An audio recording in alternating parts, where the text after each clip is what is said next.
એવીની class YouTube ચેનલમાં આપ સારે મિત્રોનો હું દિલથી સ્વાગત કરું છું। આજે વિદ્યાર્થી મિત્રો વાત કરવાના છીએ ધોરણ 6માં આપણી નવીન સ્વાધ્યાયન પોથી જે આપવામાં આવેલી છે તેમાં ગણિત વિષયનું પ્રકરણ નંબર 6 પૂર્ણાંક સંખ્યાઓ, જેનું આપણે આ વિડીયોમાં સચોટ, સાચું અને સંપૂર્ણ સોલ્યુશન જોવાના છીએ। તો ચાલો વિદ્યાર્થી મિત્રો વિડીયોની શરૂઆત કરીએ। તેના પહેલાં તમે ખાસ કરીને ચેનલમાં નવા આવેલા હશો તો ચેનલને મિત્રો અવશ્ય સબસ્ક્રાઈબ કરી વિડીયોને લાઇક અને શેર કરવાનું પણ ન ભૂલતા। પ્રકરણ નંબર 6 પૂર્ણાંક સંખ્યાઓ, જેની અંદર વિદ્યાર્થી મિત્રો પ્રશ્ન 1 છે, યોગ્ય વિકલ્પ પસંદ કરો। તો અહીંયા પહેલો પ્રશ્ન છે, -1નું પુરોગામી સંખ્યા કઈ છે? તો જવાબ આવશે -2। બીજું, -1 અને 1ની વચ્ચે કેટલા પૂર્ણાંક મળે? તો 1 મળે।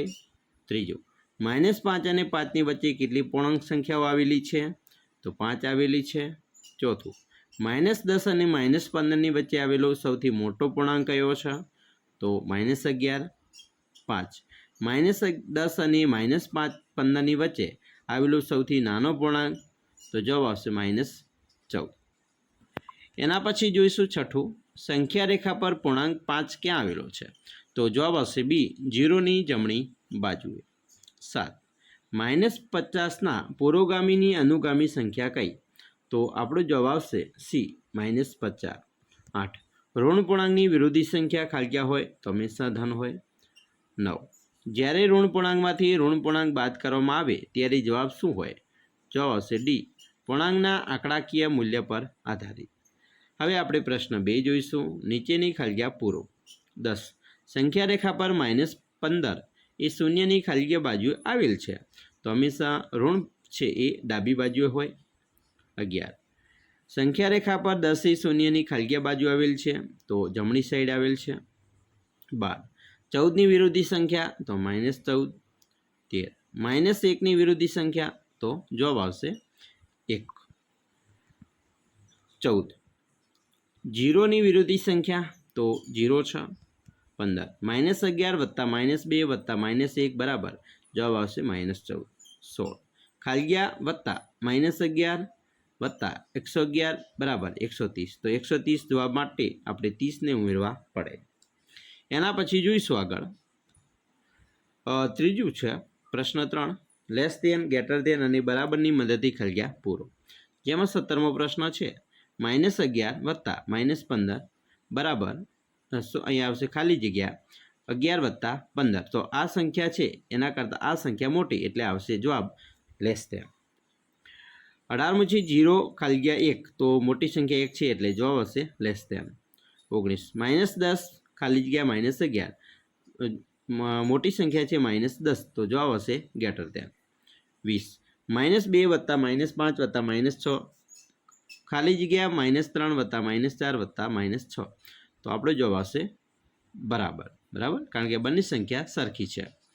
21મો પ્રશ્ન છે, યોગ્ય જોડકા જોડો। જેમાં પહેલું છે +4ની વિરોધી સંખ્યા તો જવાબ આવશે -4। બીજું, સૌથી મોટો ઋણ પૂર્ણાંક તો -1। ત્રીજું, સૌથી મોટો બેકી ઋણ પૂર્ણાંક જવાબ આવશે -2। ચોથું, દરેક ઋણ પૂર્ણાંક કરતાં મોટો હોય તેવી સૌથી નાનો પૂર્ણાંક 0।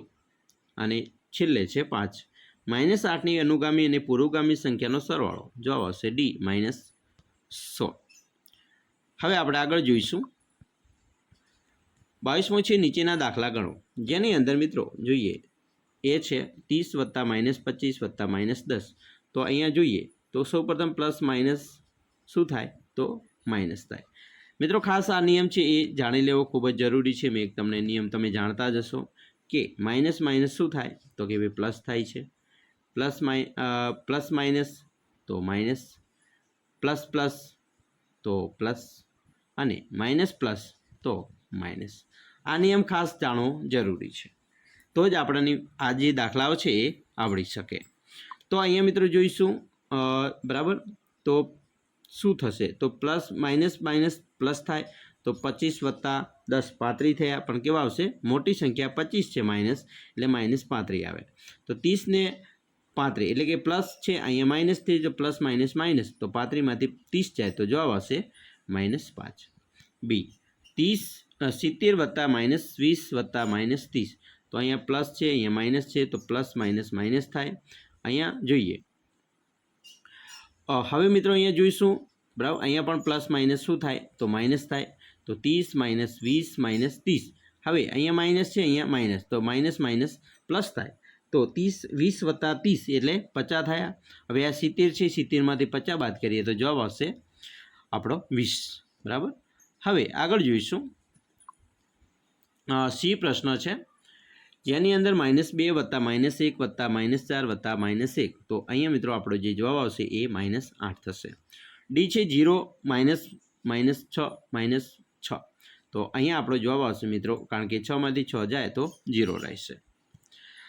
હવે આપણે આગળ જોઈએ, જેની અંદર 23મો છે, એક સ્થળનું બપોરના 12 વાગ્યાનું તાપમાન 5°C છે. પહેલા કલાકમાં તાપમાન 30°C વધ્યું અને બીજા કલાકમાં 1°C ઘટ્યું. તો 2 વાગ્યા બરાબર, બપોરના 2 વાગ્યે તાપમાન શું હશે? તો અહીંયા મિત્રો બપોરે બરાબર 12 વાગ્યે છે 5°C હતું, 1 વાગ્યે 5 વત્તા 3 8°C થયું. હવે 2 વાગ્યે 1° ઘટે તો 8માંથી 1 જાય એટલે 7°C તાપમાન રહ્યું કહેવાય. ચાલો 24મો છે, જેની અંદર 0 1 2 3 એમ 9 સુધીના અંકોનો આ ક્રમમાં લખો અને તેમની વચ્ચે પ્લસ અથવા માઇનસની નિશાની મૂકો. બરાબર, તો જવાબ 3 મળે એવી રીતે લાવવાનું છે. તો આપણે આ રીતે મૂકી શકીએ, જેમાં -21 વત્તા 24 તો જવાબ આવશે 3. બરાબર. ચાલો આગળ જોઈશું 25મો છે, જુદા જુદા 6 પૂર્ણાંક લખો કે જેમનો સરવાળો 7 થાય. તો અહીંયા આપણે લખી શકીએ 1 2 3 4 5 બરાબર -8. તો અહીંયા સરવાળો છે 15 અને -8 બરાબર, તો 15માંથી -8 જાય, જવાબ આવશે 7. ચાલો આગળ જોઈશું 26મો છે, નીચેના પૂર્ણાંકોનો ઉતરતા ક્રમમાં ગોઠવો. તો ઉતરતા ક્રમમાં ગોઠવીએ તો સૌથી મોટી સંખ્યા 4, પછી 0, પછી -1 અને છેલ્લે -3 છે. 27મો છે, બે પૂર્ણાંકનો સરવાળો -80 છે. જો તેમનો એક પૂર્ણાંક -90 હોય તો બીજો પૂર્ણાંક શોધો. તો મિત્રો અહીંયા જો એક પૂર્ણાંક -80 હોય ને બીજો પૂર્ણાંક આપણે શોધવાનો હોય બરાબર, તો જવાબ આવશે 10. ઓકે, ચાલો આગળ જોઈશું 28મું છે, સંખ્યા રેખાની મદદથી નીચેના પૂર્ણાંકો લખો. તો અહીંયા મિત્રો સંખ્યા રેખા છે આપણે એક દોરવાની છે. આપણે આને કેન્સલ કરીએ છીએ.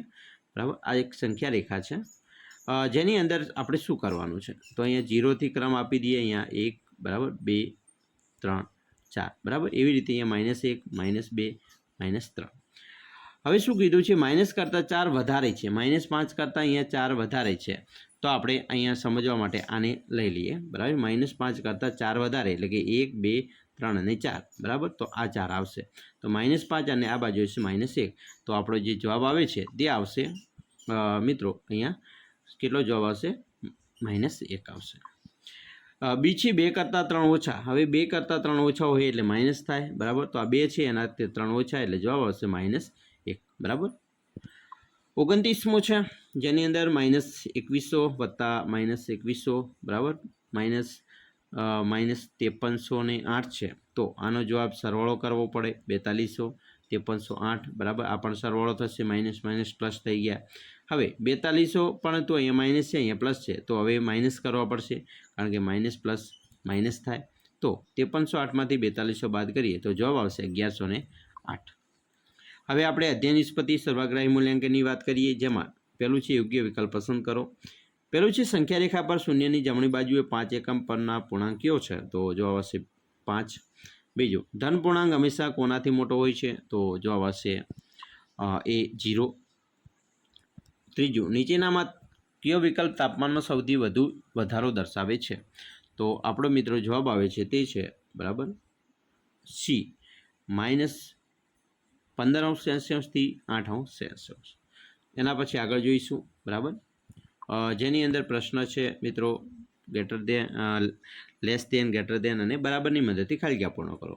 જેમાં ચોથું છે -71 વત્તા 9 અને -81 વત્તા -9. તો આ સંખ્યા મોટી છે એટલે આવશે ગ્રેટર દેન. 5 -60 અને અહીંયા ખાલી જગ્યા છે 50, તો સૌથી મોટી સંખ્યા 50 છે એટલે આવશે લેસ દેન. હવે દાખલા ગણવાના છે, જેની અંદર મિત્રો જોઈએ તો -20 વત્તા -5 બરાબર, તો પ્લસ માઇનસ માઇનસ થાય. બરાબર. તો અહીંયા માઇનસ મૂક્યા, અહીંયા માઇનસ છે, તો હવે શું થયું? Minus minus plus. તો 20 ને 5 25 થાય, પરંતુ કેવા રહેશે? -25. બી છે -50 વત્તા -60 વત્તા 50. તો આપણો મિત્રો અહીંયા માઇનસ માઇનસ પ્લસ કરીને જવાબ મેળવીએ તો જવાબ આવશે -60. તેવી રીતે અહીંયા સી છે 0 વત્તા -5 વત્તા -2. તો અહીંયા પણ મિત્રો આપણે જવાબ મેળવીએ તો જવાબ આવશે 7. કેમ આવશે? તમે જોઈ શકો છો કે પ્લસ માઇનસ તો કે માઇનસ, અને અહીંયા પ્લસ માઇનસ તો માઇનસ થયા. હવે માઇનસ માઇનસ કેટલા થાય? તો પ્લસ થઈ ગયા. તો 5 ને 2 7, પરંતુ કેવા રહેશે? માઇનસ. હવે 0માં મિત્રો 0માંથી બાદ કરવાના છે -7, તો શું રહેશે? -7 જ રહેશે. બરાબર. ચાલો હવે જોઈશું 7. નીચેના પૂર્ણાંકનો ચડતા ક્રમમાં ગોઠવો. તો સૌપ્રથમ નાની સંખ્યા -5, પછી એથી મોટી -3, એથી મોટી -2, પછી 0 1 અને 4. આ રીતે ચડતા ક્રમમાં આપણે ગોઠવવા જોઈએ. 8મો છે પૂર્ણાંકોનો સરવાળો 30 છે. જો તેમાંનો એક પૂર્ણાંક -42 હોય તો બીજો પૂર્ણાંક શોધો. તો અહીંયા મિત્રો બીજો પૂર્ણાંક છે એ 72 થશે. 9 સંખ્યા રેખાની મદદથી નીચેના પૂર્ણાંકો લખો. તો -2 કરતાં 2 ઓછા.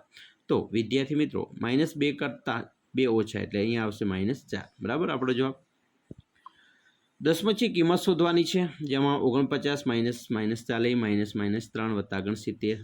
તો અહીંયા મિત્રો જોઈએ તો બરાબર માઇનસ માઇનસ પ્લસ કરીએ તો અહીંયા દરેકનો સરવાળો કરવો પડે, અને જે જવાબ આવે છે એ 161 છે. તો વિદ્યાર્થી મિત્રો આ વાત કરીએ આપણે તમારા પાઠ નંબર 6નું સંપૂર્ણ સોલ્યુશનની.